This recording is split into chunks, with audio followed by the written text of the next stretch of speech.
अगर आप हमारे चैनल पर नए हैं तो हमारे चैनल को अभी सब्सक्राइब कर लें और साथ वाले बेल के आइकन पर क्लिक करके नई आने वाली वीडियो की नोटिफिकेशन बर वक्त हासिल करें। Advanced Grammar. Introduction. Consider these facts. English is a worldwide phenomenon. Most of the people learning English at the outset of the 21st century, or a substantial number of people living in the United States, did not grow up in a home where English was a native language. Also, a substantial number of us did not grow up in homes where English was the native language, but it was spoken in a non-standard manner. Many of us are approaching English as a second language, or almost as if it were a second language. Consequently, we study English grammar to understand the way the language works. English is a very flexible language, continuously changing. However, English requires some standard practices. Standardization facilitates effective communication, especially written communication. If we fail to utilize universally understood standards, we risk splintering our language into dialects. Adjective. Adjectives describe or give information about nouns. The form of adjectives does not change. It does not matter if the noun being modified is male or female, singular or plural, subject or object. Some adjectives show that somebody thinks about something or somebody. Nice, horrid, beautiful, etc. Example: Merlin was beautiful. Adjective usage. Adjectives can be used to give your opinion about something. Good, pretty, right, wrong, funny, light, happy, sad, full, soft, hard, etc. Example: She is a pretty girl. Adjectives can be used to describe size: big, small, little, long, tall, short, same as, etc. Example: the big elephant or the short pencil. Adjectives can be used to describe age. Example: She was an old woman. Adjectives can be used to describe shape: round, circular, triangular, square, oval, etc. Example: It was a circular in shape. Adjectives can be used to describe color: blue, red, green, etc. Example: the red flag. Adjectives can be used to describe origin. Example: It was an American flag. Adjectives can be used to describe material. Example: It was a golden bracelet. Adjectives can be used to describe distance: long, short, far, around, start, high, low, etc. Example: She went for a long drive. Adjectives can be used to describe temperature: cold, warm, hot, etc. Example: The night was cold. Adjectives can be used to describe time: late, early, bed, nap, dinner, lunch, day, morning, night, etc. Example: He wakes up early in the morning. Adjectives can be used to describe purpose. Example: She gave them a traveling bag. Comparative adjective. When we compare two things or people, we look at what makes them different from one another. Examples: 1. The giraffe is taller than the dog. 2. A jet is faster than an aeroplane. Possessive adjective. Possessive adjectives are used to show ownership or possession. Examples: 1. I own this scooter. This is my scooter. 2.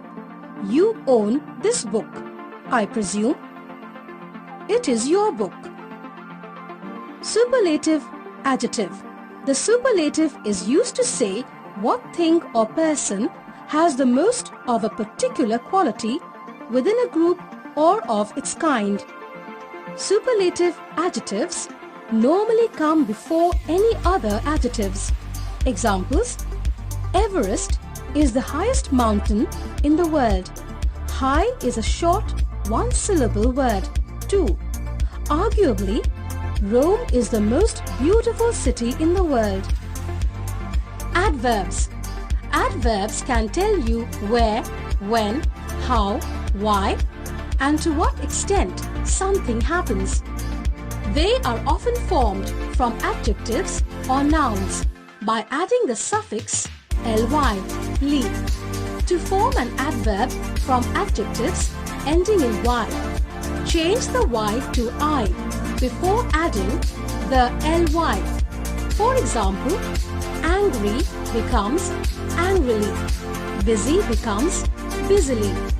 To form an adverb from adjectives ending in e, drop the e before adding the ly. For example, feeble becomes feebly, true becomes truly. Some adjectives ending in ly need no changes. For example, heavenly. Some adverbs do not end in ly. For example, fast, hard, straight, etc. Adverbs of degree. These adverbs tell us the strength or intensity of something that happens. Many adverbs are gradable. That is, we can intensify them. To do this, we use adverbs of degree. These include adequately, almost, entirely, extremely, greatly, highly, hugely, immensely, moderately, partially, perfectly, practically, profoundly, strongly, totally, tremendously, very, virtually, etc. For example, 1. He is lazy. He is extremely lazy. In this sentence, extremely shows us how lazy he is. I think he is wonderful. I think he is absolutely wonderful. In this sentence, absolutely shows us how wonderful he is. Adverbs of duration. These adverbs tell us how long something happened. They include briefly, forever, long, shortly, permanently, temporarily. For example, the phone was out of order. The phone was temporarily out of order. In this sentence, temporarily shows us the duration. Adverbs of frequency. Some adverbs tell how often something is done. These include always, constantly, frequently, normally, often, periodically, rarely, regularly, sometimes, etc. For example, I pay my rent every month. I pay my rent monthly. In this sentence, monthly shows us the frequency. Adverbs of manner. Some adverbs tell us how action is or should be performed. For example, the girl ran quickly. In this sentence, quickly modifies the verb ran. Adverbs of place. Some adverbs indicate where something happens. These include abroad, anywhere, here, outside, somewhere, there, underground, upstairs. For example, the children were playing outside. Adverbs of probability. These adverbs tell us the likelihood of something happening. These include certainly, definitely, doubtlessly, maybe, perhaps, possibly, probably. For example, India will win the match. India will certainly win the match. In this sentence, certainly shows us the probability. Adverbs of time. Some adverbs tell us when something happened. These include afterwards, later, now, soon, yesterday. For example, I am going to the shop on Monday. In this sentence, Monday indicates the time. Comparative.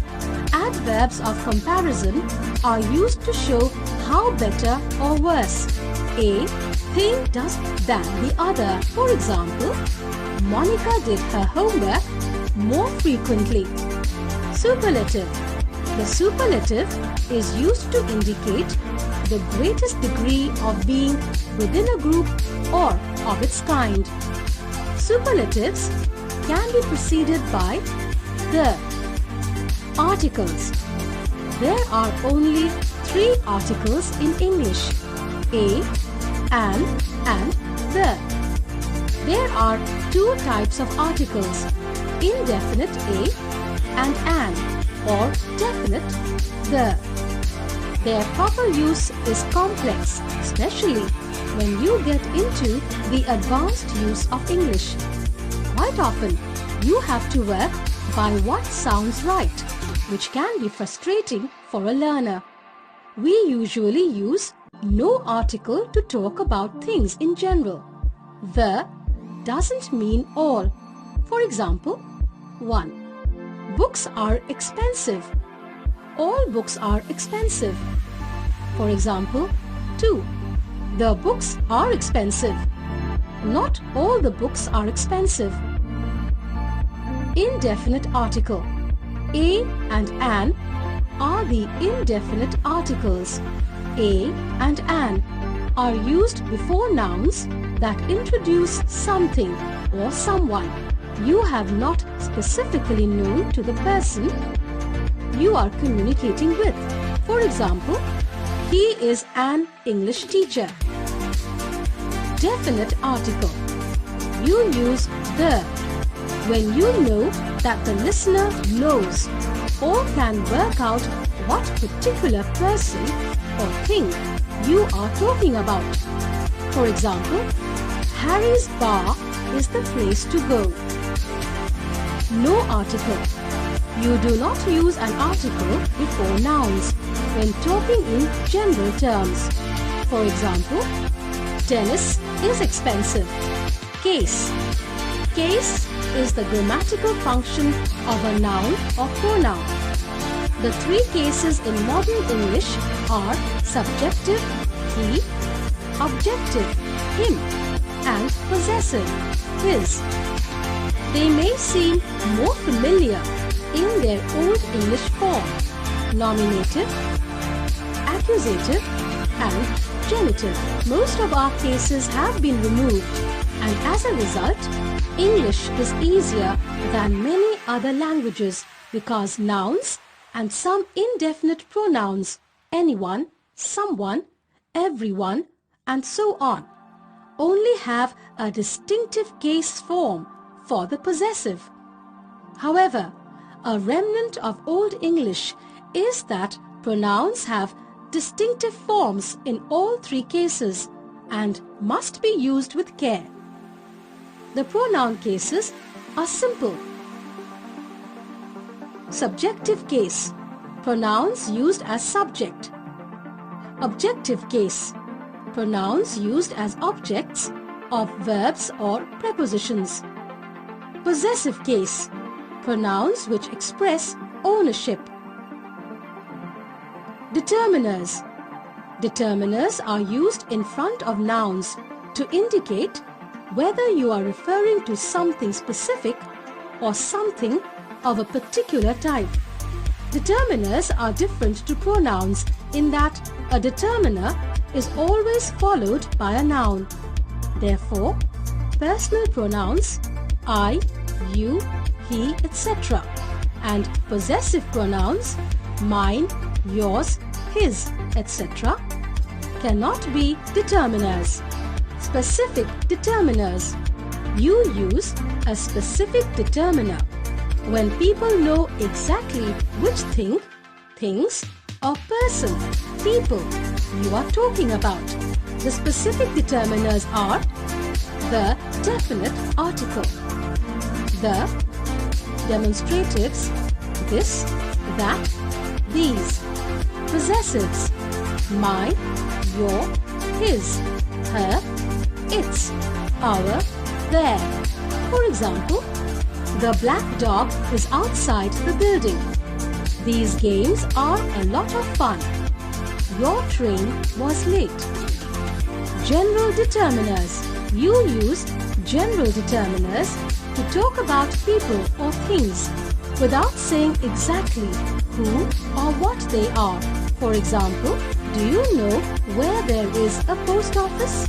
My brother never does anything good. There is little money. We can't buy a lot of expensive food. Participles.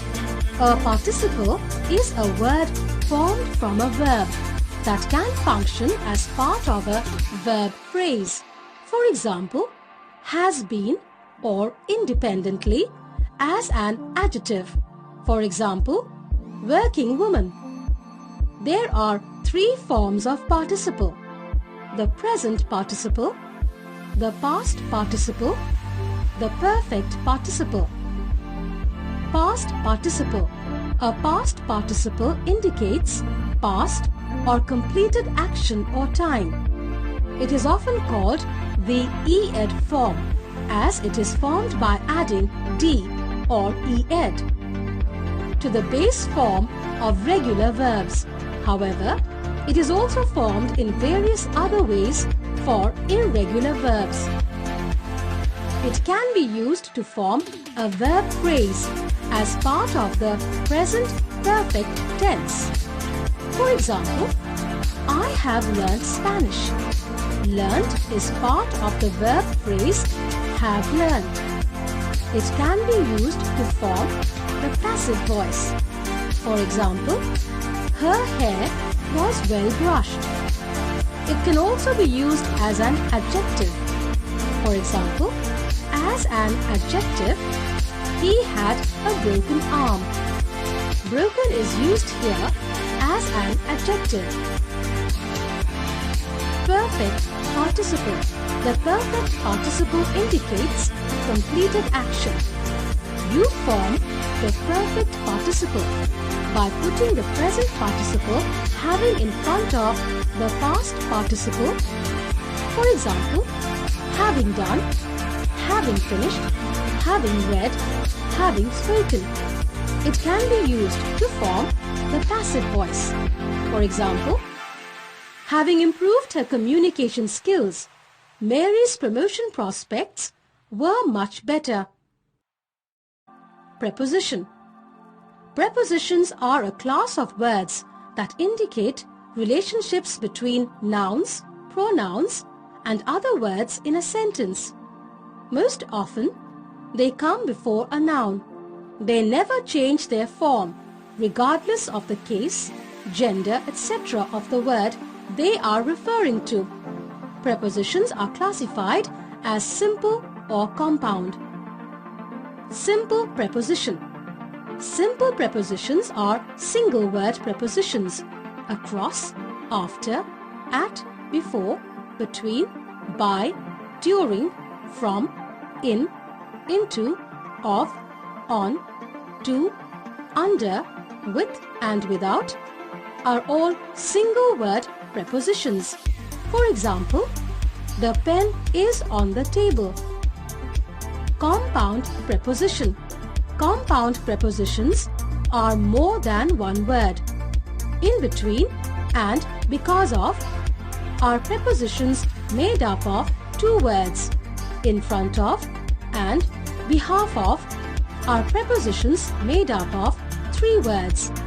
For example, the book is in front of the clock. Preposition of movement. Prepositions can be used to show movement. For For example, to, through, across. We use to show movement with the aim of a specific destination. For example, I moved to Japan in 2004. He's gone to the shops. We use through to show movement from one side of an enclosed space to the other. For example, the train went through the tunnel. We use across to show movement from one side of a surface or line to another. For example, she swam across the river. Preposition of place. Prepositions can be used to show where something is located. For example, someone is at the door. They are waiting at the bus stop. I used to live at 20 Ramson Street. Preposition of time. Prepositions can also be used to show when something happened.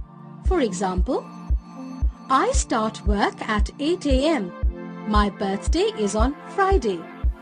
I started this club in 2001. Direct speech. Saying exactly what someone has said is called direct speech, sometimes called quoted speech. Here, what a person says appears within quotation marks and should be word for word. For example, she said, "Today's lesson is on grammar," or "Today's lesson is on grammar," she said. Indirect speech. Indirect speech, sometimes called reported speech, doesn't use quotation marks to enclose what the person said, and it doesn't have to be word for word. When reporting speech, the tense usually changes. This is because when we